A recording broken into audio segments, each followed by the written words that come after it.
में पहला बेदा प्यार दिल से कईनी कौन गलती के कारण दर्द ऐसन पैनी। ऐसे ना बोलो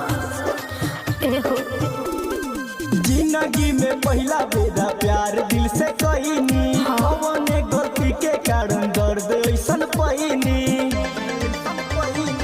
अब नहीं केहू से दिलवा लगाइब बन के रह गइल दर्द।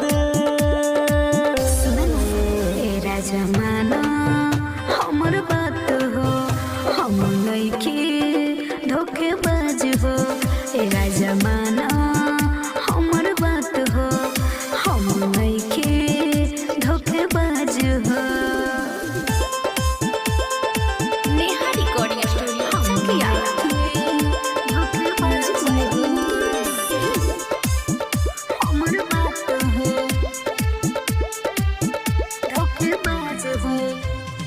प्यार कोइले बनी तो से जनम से ज्यादा दिल से कोहे ना है बदल इरादा।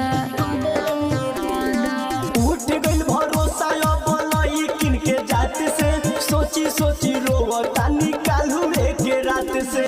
कैसे करी केहू अब प्यार पे भरोसा एमे मिलता खाली दर्द। तेरा जमाना हमर बात हो हम लइके धोखेबाज हो। जमाना हमर बात हो हम लइके धोखेबाज हो।